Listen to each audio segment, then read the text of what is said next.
My first memory of collecting things was sitting on the floor of my living room. I must have been 5 or 6 years old. I was on the phone with a friend and he needed a Jose Canseco card, and I looked and I only had a Jose Canseco card. Then there was the Pog frenzy of the late 80s and early 90s, and that was quickly followed by my middle school obsession with Magic the Gathering. So I get collecting things, but as a hobbyist who is always focused on beginner content, I do not get the high-end coral frag collector's market. As a beginner, don't waste your money on corals with fancy names and imperceptible color variations. Just stick with us for these next few videos. We'll point you the right path.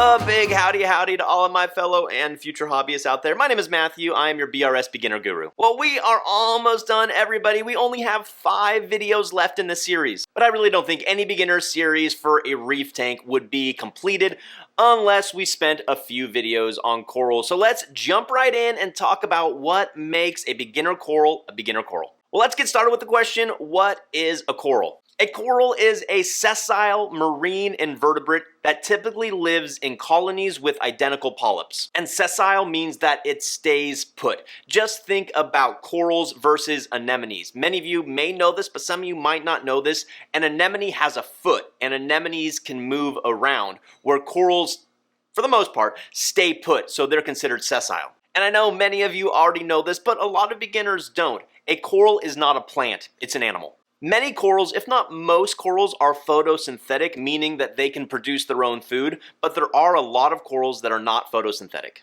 Hobbyists have broken down corals into 3 main categories. You have your soft corals, your LPS or your large polyp stony corals, and your SPS, your small polyp stony corals. A soft coral is a coral that doesn't secrete a calcium carbonate skeleton, so its entire body is soft. A large polyp stony and a small polyp stony corals both secrete calcium carbonate skeletons, but as the name suggests, large polyp stonies typically have long, fleshy polyps at the end, whereas small polyp stonies have very small fleshy polyps. Moving on to the 10 characteristics that make a beginner coral a beginner coral. Characteristic number 1, beginner corals are hardy. Let's be honest here, beginners are going to make a lot more mistakes than a seasoned hobbyist, so you want a hardy coral that's able to survive our mistakes. Those mistakes that beginners make often upset the water parameters, the flow parameters, and the lighting schedules. And a beginner coral is just going to be able to forgive the mistakes that we're all going to make and be able to thrive going forward. Beginner characteristic number 2, beginner corals are easy to find, they're common in the hobby. Don't go out and buy rare corals. A coral is rare because collectors have deemed the coloration unique. Maybe they're hard to find in the wild, or maybe they're expert only and really difficult to keep in an aquarium. Common corals are not only prevalent in the oceans, but they're also probably really easy to propagate by fellow hobbyists. But not all common corals are easy to care for, so you'll still need to do some research. Characteristic number 3, beginner corals are tolerant of changing water parameters. Why is this important, you might ask? Well, because as beginners, we're more likely to struggle with keeping consistent water parameters, especially things like our salinity, the temperature, ammonia, nitrates, and phosphates. And on top of that, beginners often experience large swings in some of these parameters, and large swings are really unhealthy for coral. Characteristic number 4, beginner corals are inexpensive. Corals die sometimes, and sometimes they die for no reason. Have any of you experienced hobbyists out there bought a really high-end torch just to put it in your home aquarium and have it brown jelly and die on you for no reason? It has definitely happened to me. While you are learning how to care for corals, they will likely have a higher mortality rate in your tank. This may sound a bit callous, but I think it makes my point. Which would you rather have die in your tank? An ordinary looking $20 frag or a slightly more colorful $200 frag? And the 5th characteristic, beginner corals are easy to feed. Hands down, the easiest corals to feed are the corals that feed themselves, so photosynthetic corals. I've heard it said before, and I have no idea how accurate this is, but I have heard it said that photosynthetic corals get approximately 90% of their nutrition from the light. Whereas on the other hand, non-photosynthetic corals receive 0% of their nutrition from the light. Non-photosynthetic corals are expert only, period. If you're a beginner watching this, don't even think about getting a non-photosynthetic corals. Luckily, you don't have to worry because by far the majority of corals we find in this hobby are photosynthetic. Seriously, don't buy them. Some of them are super pretty, but it's a bad idea. Expert only. The sixth characteristic is beginner corals are peaceful. Corals belong to the phylum Cnidaria, which also includes anemones and jellyfish. For those of you beach dwellers, especially you tropical beach dwellers, you know the difference between the sting of a moon jelly and the sting of a Portuguese man-of-war jelly. One is uncomfortable, the other is deadly. Corals are exactly the same. Now, I'm not saying there are some corals that are going to kill you,